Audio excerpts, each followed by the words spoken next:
Nako, mga sangkay, eto na nga. Mukhang may panibagong target ngayon. Yung NBI. Nako, mayroon pong 2 tao mga sangkay. Ito po ay, syempre, kapwa natin Pilipino. Nagpapakalat po sila mga sangkay ng mga spliced video ni Pangulong Bongbong Marcos. At alam nyo ba, mga sangkay, sobrang dami na pong nakapanood at nakapag-share. So talagang tatargetin sila ngayon ng NBI. Sino-sino ang mga yan? Yan po ang ating aalamin ngayon.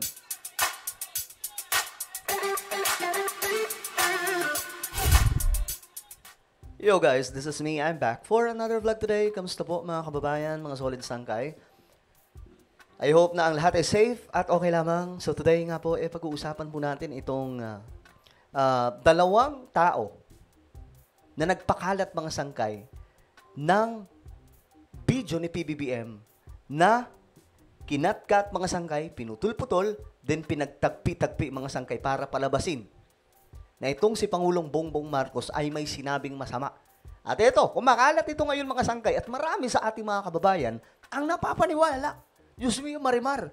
Bakit ganun tayo? Hindi ba tayo marunong mag-research? Nako mga sangkay, dati ang naaalala ko, nakabardagulan ko talaga, na lagi kong dinidebunk ay ang Rappler. Sila po lagi yun mga sangkay. Yung laging gumagawa ng mga fake news laban po kay PRRD noon, dinidebunk po natin ang dinidebunk. Ngayon mga sangkay, ang problema po natin, mga DDS. Ito ha, pag-usapan po natin, naku, lagot itong mga taong to. Panoorin nyo mabuti dahil ilalabas po natin kung sino yung mga taong ito. Anyway, before we start guys, paki-subscribe po muna yung ating YouTube channel. Tayo po ay road to 2 million subscribers na. So kung ikaw hindi pa po nakakapag-subscribe, i-click nyo po yung subscribe button sa baba ng video na to, i-click nyo po yung bell at i-click nyo po yung all. Dahil dito mga sangkay, parami po tayo ng parami. Alright, so i-click nyo po yung subscribe, i-click ang bell at i-click nyo po yung all. Sa mga nanonood po sa Facebook, syempre, follow nyo rin po yung ating Facebook page. Okay, eto na. Shoutout ka pala sa lahat ng mga solid sangkay na nanonood sa atin ngayon. Mabuhay po kayong lahat. Ngayon, eto mga sangkay, pakalat-kalat po ito sa social media. Ang dami po nagsisend sa akin, mga sangkay. So, hindi ko na rin po maiwasan na hindi po ito itapik kasi most requested na topic. So, sumulat nga po ako mga sangkay dito. Nag-post ako calling the attention of the NBI Cybercrime Division. Ang dalawang ito ay nagkakalat ng fake news, spliced video ni Pangulong Marcos. Isama na itong 2 tao sa listahan ng mga binabantayan ninyong mga social media influencers. Ito ang link ng kanilang Facebook. Ngayon mga sangkay, ito po yun. Ito po yung video na sinasabi ko mga sangkay. Actually, may mga na-debunk na po tayo nito. Pero lahat ng yun mga sangkay, nag-close na. Kung hindi po binura ang video mga sangkay, sa sobrang takot na baka targetin na po sila ng NBI, bigla pong nag-deactivate. Ngayon, may susunod na naman po tayo. May isusunod, pang-4 na to ata, pang-5.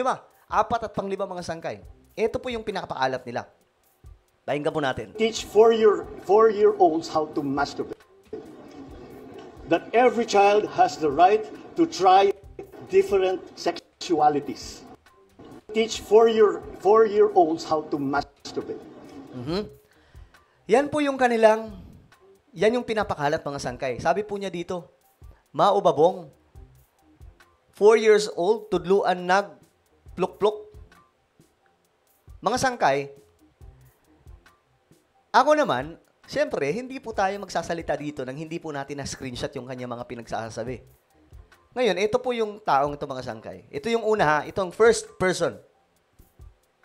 Ayan. Ito po yung pangalan. Gab-gab Pahe. Ngayon mga sangkay, ayan po, tingnan po natin yung mga pinagagawa niya. Mayroon pa po siyang comment na sa tingin ko binura na po niya ito mga sangkay. Ito yung comment niya. Then, pag 8 years old, Bongbong Marcos minention pa.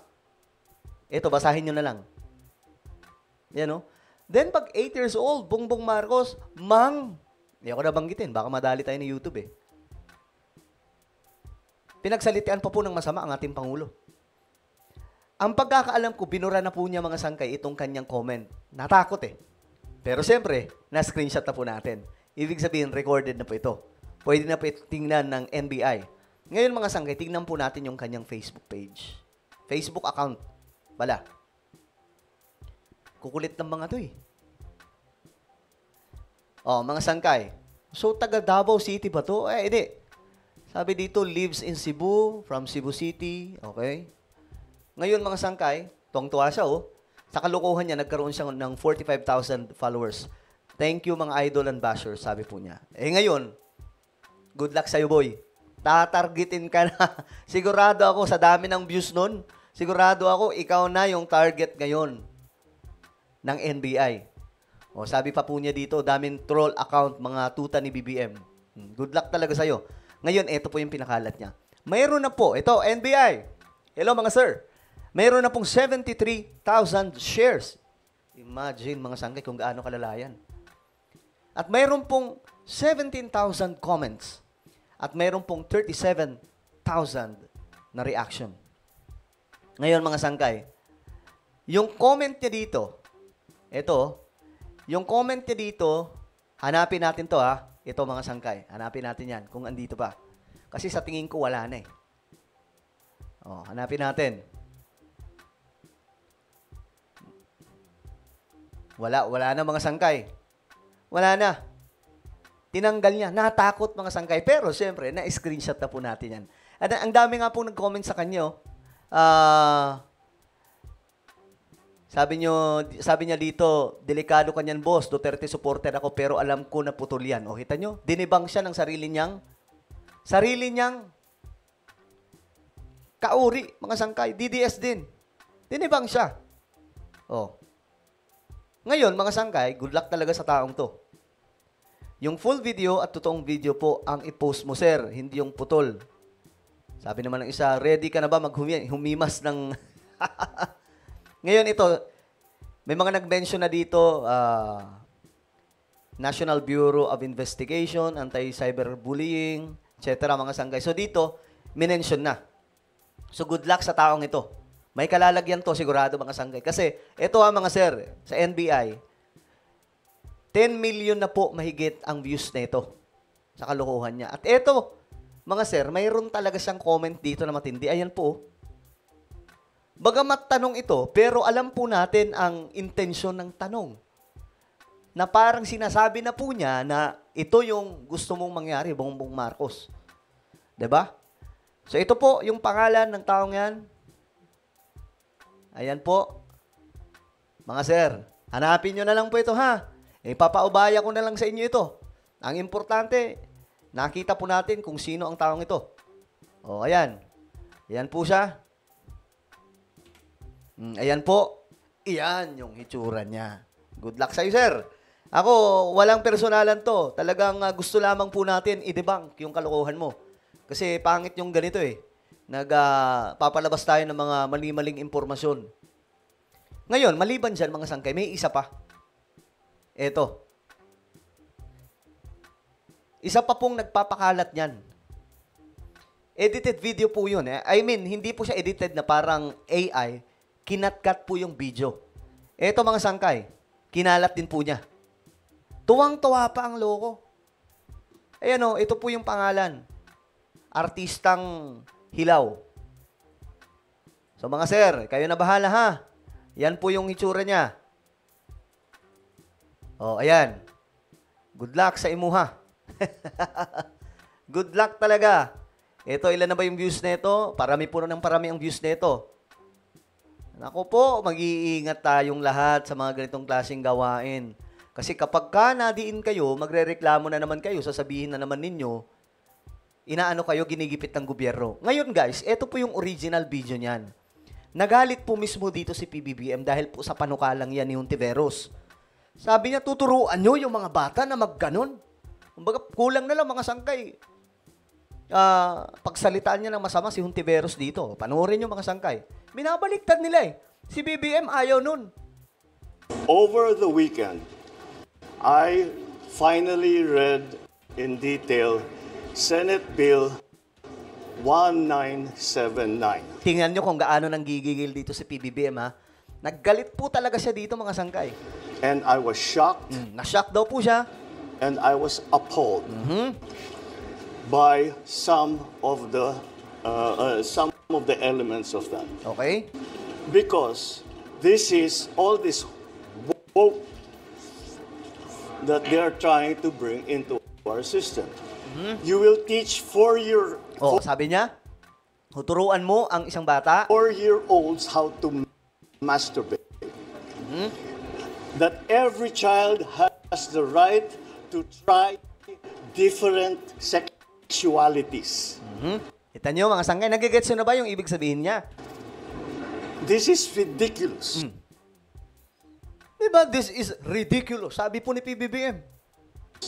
It is abhorrent. It is a travesty of what sexual and sex education should be to the children. What about the parents? Wala na silang karapatan? Kita mo? Paano ang mga magulang, sabi niya? Wala na ba silang karapatan na magturo sa mga bata? Na silang mag-decide kung ano at kailan tuturuan yung bata. Mismo. We all. I'm a parent and I'm a grandparent. Sabi niya, ako ay magulang din. So I feel very strongly about this. So, Diba? Kita niyo mga sangkay kung gaano ka-disappointed si PBBM dito. Tapos babalik ta rin ang mga DDS na yan.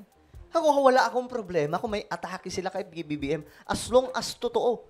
Kasi ako mga sangkay, pagdating nga po kay PRRD at PBBM, neutral po ako dyan mga sangkay. Wala po ako masyadong, kita nyo kung binalahura ko ba si PRRD, wala kayong mapapanood na ganun.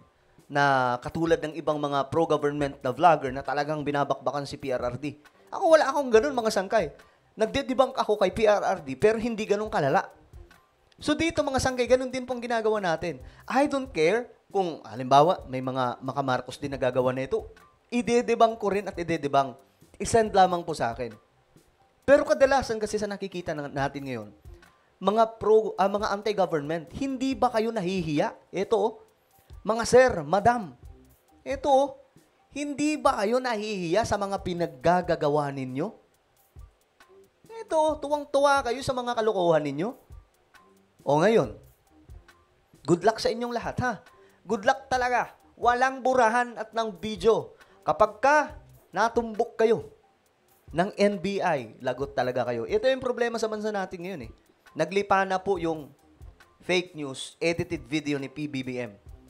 Nakakalungkot mga sangkay, pero nagagaya na po nila kung anong ginagawa noon ng mga dilawan. Yan na po sila ngayon. Pambihira. Well, ano po ang inyong opinion? Just comment down below. Please, ikalat niyo po ang video na to. Iparating po ninyo sa NBI. Alright? So, ayun mga sangkay, meron po tayong YouTube channel. Ito po ay Sangkay Revelation. Hanapin niyo po ito sa YouTube. Dito nag-upload po tayo ng mga magagandang content about po sa mga biblical prophecy na nagaganap po mismo sa panahon natin ngayon. Kapag nakita nyo na ito, i-click nyo po yung subscribe, i-click ang bell, at i-click nyo po yung all. Alright? So ako na po ay magpapaalam. Mag-iingat pong lahat. God bless everyone.